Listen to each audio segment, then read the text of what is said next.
Hello students, this is fifth video on complete metric spaces and third video on Cauchy sequences in a metric space. पहले हम सब sequence आपको ढंग से समझाएंगे, उसके बाद फिर एक थ्योरम कराएंगे बस. सब sequence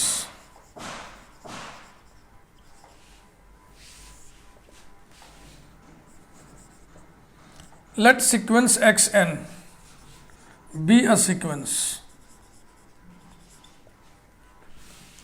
let sequence yn be another sequence such that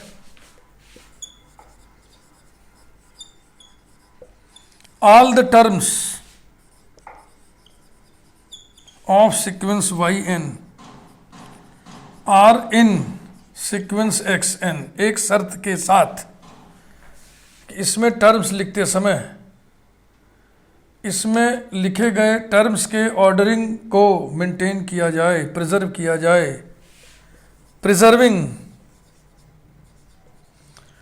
preserving the orders of the terms of the sequence xn. ये एग्जाम्पल देखा, सीक्वेंस xn ये हम ले रहे हैं सीक्वेंस ऑफ ऑड इंटीजर्स. अब ऑड इंटीजर्स माने कहाँ से शुरू करें? 1, 3, 5, 7, 9 ना, 11, 13 so on. ये है sequence of odd positive integers. Sequence y n हम प्राइम इंटीजर्स इसमें से छांट ले रहे हैं. तो प्राइम में कौन कौन होगा? 3 होगा, 5 होगा, 7 होगा, 9 नहीं होगा, 11 होगा, हाँ 13 होगा. कुछ और टर्म इसमें लिख दे रहे हैं. 13 के बाद 15, 15 के बाद 17 एंड सो ऑन. तो 13 के बाद 15 नहीं होगा, फिर 17 होगा एंड सो ऑन. ये है sequence of positive prime integers. Positive prime integers ध्यान से देख लीजिएगा. क्या इसके सारे टर्म्स इसमें हैं? हाँ. क्या इसमें टर्म्स उसी क्रम से लिखे गए हैं जिस क्रम से इसमें लिखे गए हैं? हाँ. 3 के दाहिने तरफ 5 है देखो, फिर 5 के बगल में 7, 7 के बाद 11 है, 7 के बाद 11 है, 11 के बाद 13 है. देखो क्रम मेंटेन किया है. ऐसा नहीं है कि हम 11 यहाँ कर दें, 3 यहाँ कर दें, 17 यहाँ कर दें, 5 यहाँ कर दें. ये क्रम जो है ना, इसमें टर्म्स लिखते समय हम उसी क्रम को फॉलो करेंगे, ओबे करेंगे जिस क्रम में टर्म्स इसमें लिखे गए हैं. इतनी सी बात. तो इसको हम क्या बोलेंगे? सब सीक्वेंस. तो ये भाव है सब सीक्वेंस किसे कहते हैं, लेकिन ये मैथमेटिकल डेफिनेशन नहीं है. अब इसको हम मैथमेटिकल जुबान में लिखने जा रहे हैं. पहले डेफिनेशन बता दिया, उसका भाव बता दिया, एग्जाम्पल बता दिया. अब मैं मैथमेटिकल भाषा में डेफिनेशन लिखने जा रहा हूँ. Mathematically speaking, mathematically speaking come sequence yn is a subsequence of sequence xn if each yn equal to xin. जैसे ये y1 है, ये y2 है, ये y3 है. तो जो y3 है वो 1, 2, 3, 4 वो x4 है, y3, y4, ये है छठवां ना, ये y6 है, और ये y6 इसमें किस क्रम में है? 1 2 3 4 5 6 7 8 9 में x9 है। शर्त यहां पे लगना चाहिए, in is less than in+1 for all n belonging to capital N। इसको अब हम इलिस्ट्रेट करने जा रहे हैं। इलिस्ट्रेशन, उदाहरण देते हुए स्पष्टीकरण देना इलिस्ट्रेशन कहलाता है, टू इलिस्ट्रेट। तो फिर यही सब लिख रहा है, xn इक्वल टू 1 3 5 7 9 11 13 15 17 19 वगैरह वगैरह वगैरह, ऐसा। ये x1 है, x2 है, x3 है, x4 है, x5 है, x6 है, x7, x8, x9, x10, so on। फिर इसका एक सब सीक्वेंस हम लिख रहे हैं, sequence yn equal to sequence 3 5 7 11 13 17 19 so on, यही ना। 3 5 7 11 13 17 17 के बाद फिर 19 होगा, प्राइम नंबर। ये है y1 y2 y3 y4 है ना, इसका y1 y2 y3 ऐसे तो होगा ना, और ये y5 y6 y7। इसका क्रम देखें, x वाले में ये 3 किस क्रम पे है? x2 है ना, और 5 कौन है? x3, फिर 7 x4 है, 11 x6 है, 13 x7 है, 17 x9 है, और 19 x10 है, x10।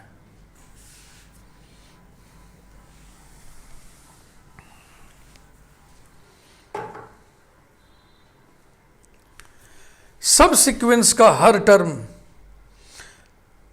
इस सीक्वेंस का कोई ना कोई टर्म है। जो यहां y7 है वो x10 है, समझ रहे ना, जो y6 है वो x9 है। ये डेफिनेशन कह रहा है कि y1 को आप xi1 रखो, तो y1 को हम क्या लिखें?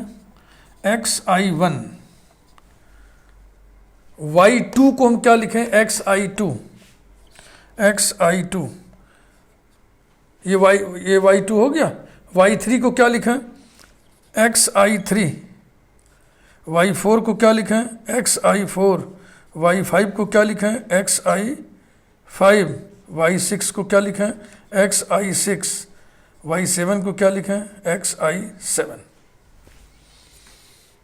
अब ये शर्त देखो पूरी हो रही कि नहीं? n बराबर 1 n बराबर 2 रखते चलो। i1 लेस देन i2 होना चाहिए, i1 i2 से छोटा होना चाहिए, 2 3 से छोटा होना चाहिए, है ना। i2 less than i3, i2 less than i3, yes. 3 less than 4, i2 की जगह 3 है, i3 की जगह i3 less than i4, i3 less than i4, 4 less than 6, i4 less than i5, 6 less than 7, i5 less than i6, 7 less than 9, i6 less than i7, 9 less than 10। ये तो अब जाकर के डेफिनेशन का जो मैथमेटिकल रूप है, फॉर्म है, मैथमेटिकल फॉर्म, वो आपके दिमाग में बैठ गया होगा।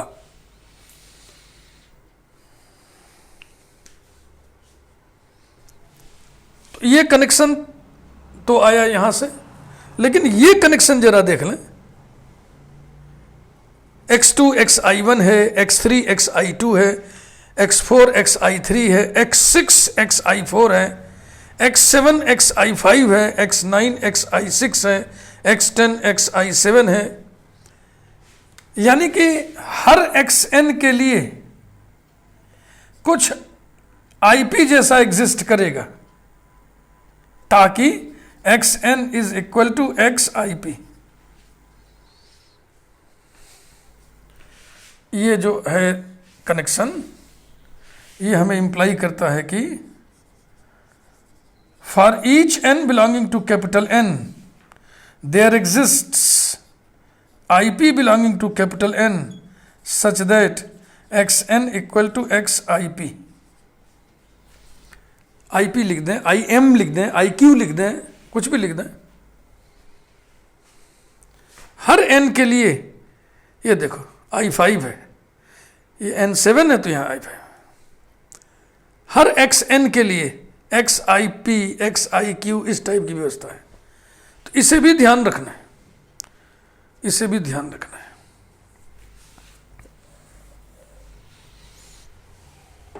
हर एक्स एन के लिए एक positive integer i p exist करेगा ताकि x n equal to x i p, x n equal to x i q हम कह दें कि आई क्यू एग्जिस्ट करेगा। कुछ भी कर दें, लेटर डालना है बस।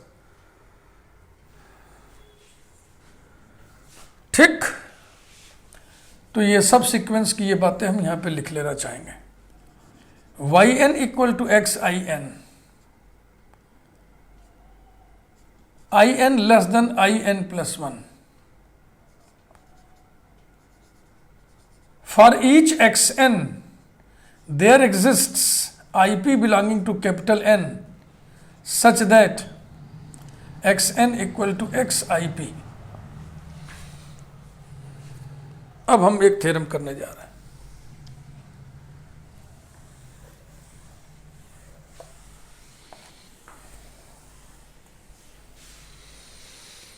थ्योरम नंबर 7 क्रम में पड़ेगा, क्रम से हम नंबरिंग डाल रहे हैं।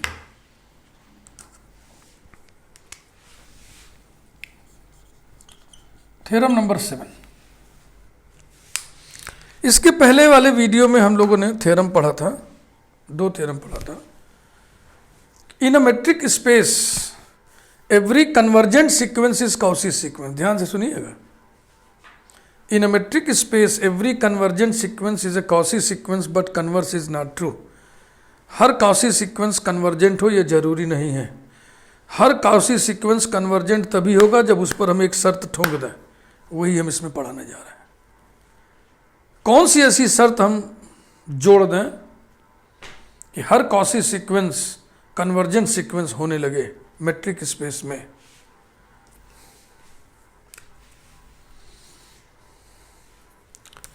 इन अ मेट्रिक स्पेस,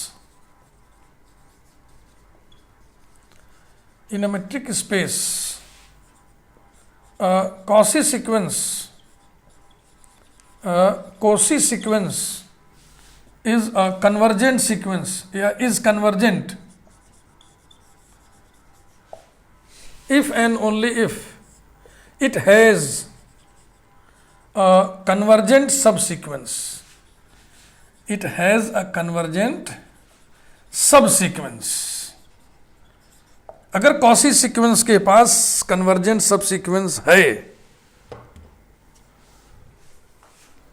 तो वो भी कन्वर्जेंट होगा। Proof,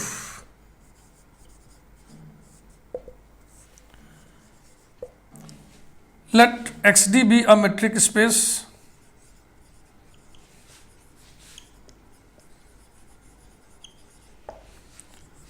late sequence x n be a sequence, be a Cauchy sequence, be a Cauchy sequence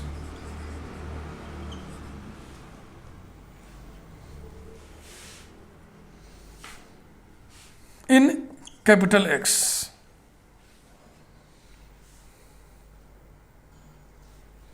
Then we have to prove that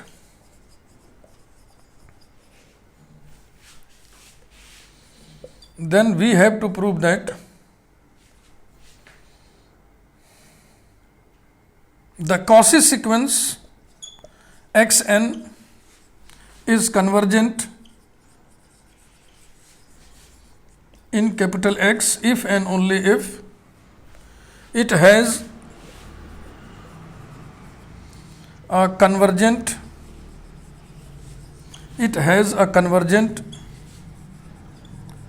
subsequence in X. ये भूमिका है. ये तो बड़ा सपाट लैंग्वेज लिखा था ना, कोई लेटर नहीं उसमें, कोई सिंबल नहीं है. अब हम if part, only if part, दो भागों में प्रूफ को कंप्लीट करेंगे. इफ पार्ट, माना कॉसी सीक्वेंस के पास कन्वर्जेंट सब सीक्वेंस है और वो कन्वर्जेंट सब सीक्वेंस ये है और वो कन्वर्जेंट सब सीक्वेंस है. तो ऐसे लिखते हैं, let sequence x i n, यानी हम sequence y n where y n equal to x i n ऐसा लिख रहे हैं. यही तो डेफिनेशन बताए थे, वो लिखा है. बी अ कन्वर्जेंट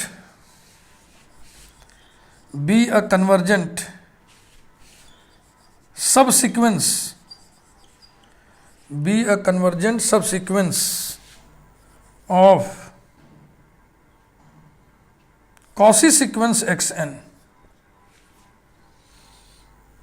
एंड अब कन्वर्जेंट है तो किसी पर कन्वर्ज करा दीजिए. And sequence x i n converges to x, x belongs to capital x, माने कन्वर्जेंट इन एक्स. तो ये जो सब सीक्वेंस है इसके अंदर दो बातें हैं. एक तो ये कन्वर्जेंट है, दूसरे कन्वर्जेंट होने के नाते कॉसी सीक्वेंस भी है. तो यही दो रिजल्ट को हम एक्सट्रैक्ट करेंगे, फिर उसको आपस में मिक्स करेंगे.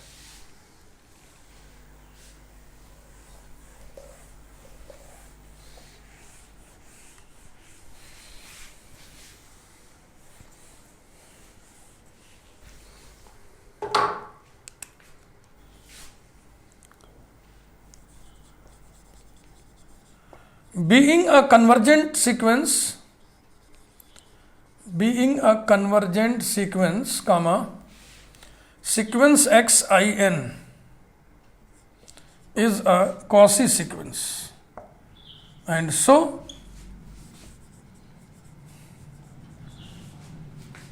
for every epsilon greater than 0 there exists m1 belonging to capital N such that sequence x i p, Cauchy sequence लिख रहा है, कामा, अरे sorry, d of x i p x i n is less than epsilon by 2 for all i p comma i n greater than और equal to m1, number 1.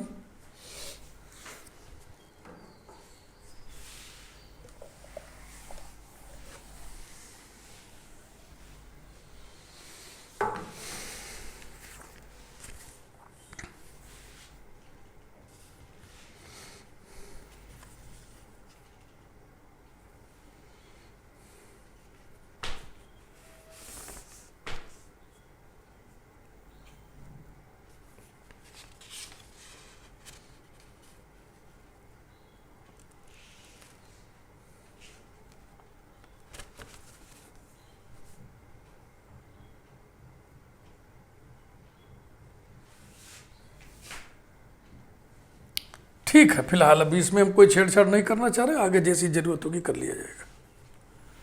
Also, sequence xin converges to x implies that for every epsilon greater than 0 there exists m2 belonging to capital N such that d of xin comma x less than epsilon by 2 for all in greater than or equal to m2, number 2.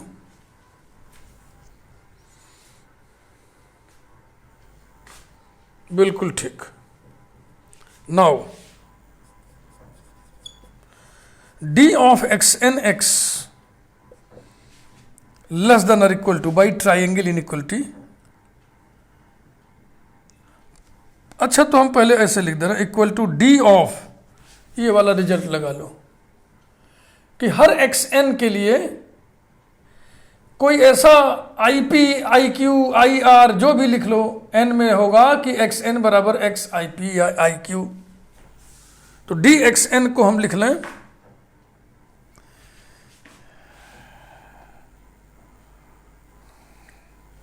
ना, पहले उस result का हम हवाला देंगे।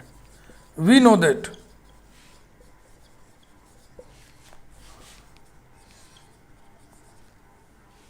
For each xn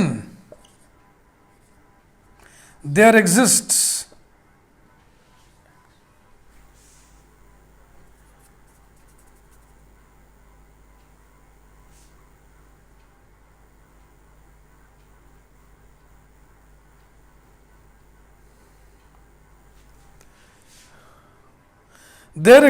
IP belonging to capital N such that xn equal to xip। वही हम सोच रहे थे कि ये IP खाली नहीं है, लेटर खाली नहीं है, कुछ और लेटर यूज कर लें, ठीक है ना, तो अच्छा नहीं लग रहा था, तो यहाँ पे Q लिख लें, यहाँ पे XIQ लिख लें।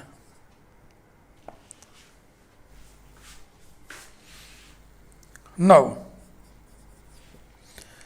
DXNX हमें प्रूव करना है sequence XN converges to X। इसके लिए हम दिखाएंगे DXNX is less than epsilon for all n greater than और इक्वल टू m वगैरह वगैरह वगैरह, ठीक है ना। तो यहाँ से हम स्टार्ट ले रहे हैं, इक्वल टू DXN को हम क्या लिख दें, XIQ कामा X। अब इस बीच में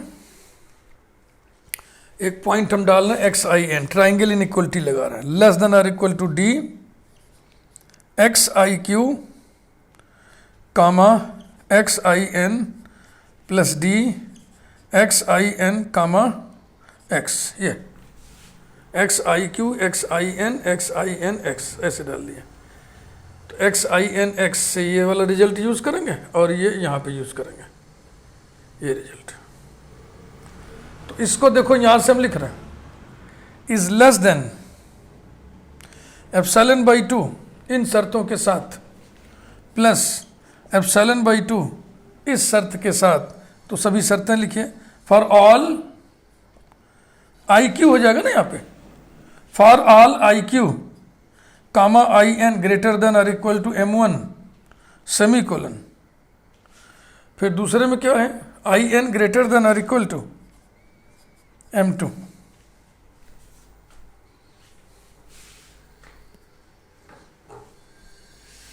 समझ में आ रहा ना आपके? हाँ, यहाँ पर देखो यही गेम है, ये जो लिखा हुआ है, बस सब मिटा दे रहा है।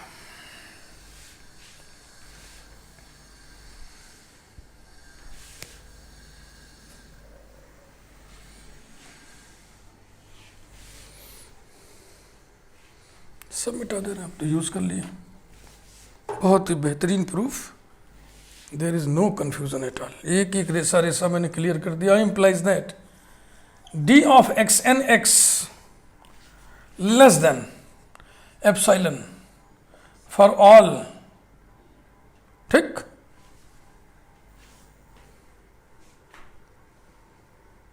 अब शर्तें क्या क्या है, शर्तें यही सब है, फॉर ऑल IQ IN बस ग्रेटर देन और इक्वल टू M लिख दे रहे हैं या M0 लिख दे रहे हैं, where M0 equal to max curly bracket M1 comma M2।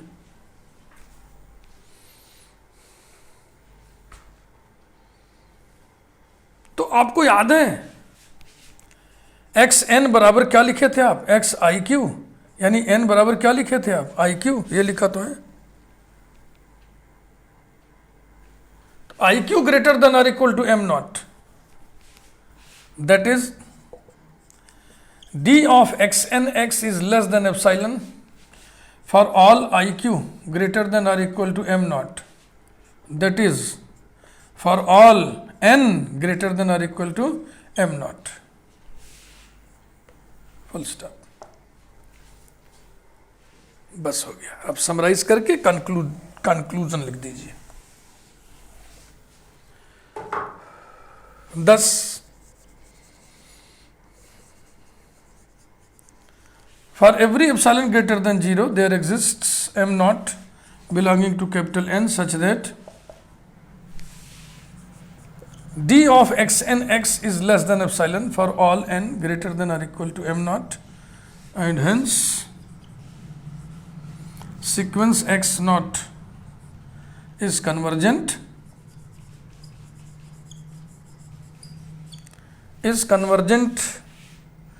and it converges to x belonging to capital X is convergent in x, ऐसे लिख दे, is convergent in x, that is ये एक पार्ट हो गया भैया। अब दूसरा पार्ट ये है, यदि कॉसी सीक्वेंस कन्वर्जेंट सब सीक्वेंस रखता है, नहीं ये तो हो गया, यदि कॉसी सीक्वेंस कन्वर्जेंट है तो वो एक कन्वर्जेंट सब सीक्वेंस जरूर रखता है। तो ये बहुत इजी है, ये तो हम फट से 2-3 लाइन में हो जाएगा।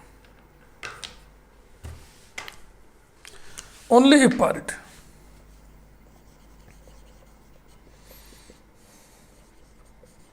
only if part, let the Cauchy sequence xn be convergent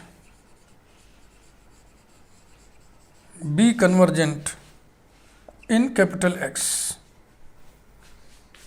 then comma clearly comma sequence, इस सीक्वेंस में बहुत सारे टर्म्स है ना, क्या क्या है, x1 है, x2 है, x3 है, x4 है, कोई भी एक टर्म इसमें से ले लो, किसी को भी ले लो, चलो मैं x1 ही ले रहा है और उसी को बार बार लिख दे रहा है, x1 comma x1 comma x1 comma so on. ये इसका सब सीक्वेंस है कि नहीं है, और ये कांस्टेंट सीक्वेंस कहलाएगा जिसके सारे टर्म्स बराबर हैं, और ये कन्वर्ज किसको करेगा, x1 को, और x1 पॉइंट किसका है, x का। देन क्लियरली फलाने is a convergent subsequence of sequence xn comma, and ये जो सब सीक्वेंस है x1 comma x1 comma x1 comma so on, ये किसको कन्वर्ज करेगा, x1 को, और x1 एलिमेंट किसका है, कैपिटल X का। It converges to x, it is convergent in x, यही प्रूव करना था कि यदि कॉसी सीक्वेंस xn x में कन्वर्जेंट है तो इसके पास एक कन्वर्जेंट सब सीक्वेंस इन x जरूर होगा। तो इसके पास ये सब सीक्वेंस है जो कन्वर्जेंट है और किसको कन्वर्ज कर रही है, x1 को, x1 पॉइंट है x का, तो ये सब सीक्वेंस भी कन्वर्जेंट इन कैपिटल X है। हो गया प्रूफ, यही था। बहुत ध्यान से, अगर कहीं बात कम समझ में आई हो, पूरे वीडियो को 2 बार ध्यान से देखिए, नोट्स अच्छे से बनाइए, उसको 2 बार ध्यान से पढ़िए, 2 बार ध्यान से लिखिए, एकदम क्लियर हो जाएगा। Thank you.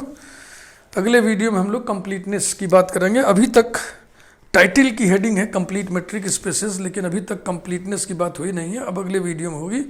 ये सब समझ लीजिए भूमिकाएं थी। अब हम आपको बताएंगे कि कोई मैट्रिक स्पेस कंप्लीट कब होता है। Thank you.